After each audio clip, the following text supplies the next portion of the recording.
Education can be really fixed right now if we understand the purpose behind it. For a very, very long time, we've believed that the role of teachers is to put some information in our mind.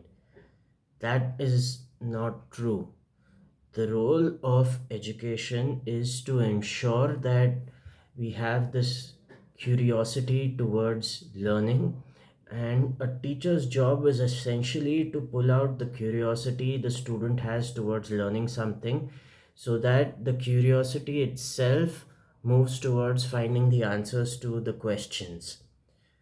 We fail at education because we believe education is simply transmitting information. When you transmit information, you kill the incentive of your student to be curious. And the moment curiosity is lost, so is intelligence. And then you have to function on patterns. This is why a lot of Indian students in the education system rely on rote learning, memorizing everything that's there and regurgitating that on the answer sheet. And later they struggle in their corporate careers because they have not developed the capacity to think for themselves. And this isn't their fault at all. The reason they haven't developed the capacity to think for themselves is that their teachers never inculcated the practice of lighting up their curiosity. And because they didn't do so, now they're always waiting for instructions. They're waiting for their boss or manager to tell them what to do. Because they do that, they don't show initiative, they don't get a raise or they don't get a promotion. Their careers stall and they become very frustrated as adults in their working life. We have the chance to correct this mistake as people living in the information age who are well aware of the shortcomings of our education system.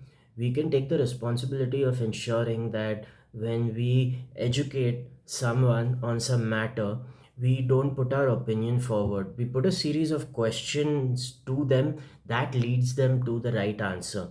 We're far more likely to act on an insight when we believe that the insight was our own as opposed to that of someone else. It helps us have a certain sense of agency, power, or control. So, when you place questions to someone and lead them to your answer, they are more empowered because now they can believe that they came up with the answer to the question, and hence what they have learned is real to them.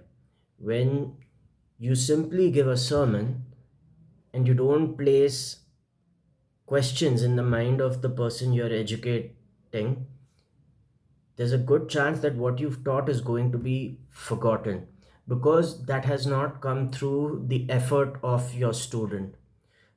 Placing questions to a student or placing questions before a student forces a student to think and to look for an answer.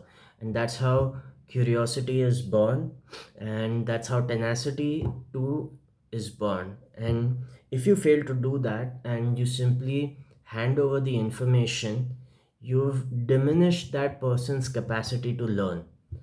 If you really, really, really want to help someone in understanding a certain concept, you'll have to place some questions before that person and allow that person some breathing room to struggle with that problem rather than helping that person at the first sign of trouble. You allow them the struggle. Of course, you supervise this and you intervene where you believe it's necessary, but to the extent possible, let people deal with their problems so that they can become stronger.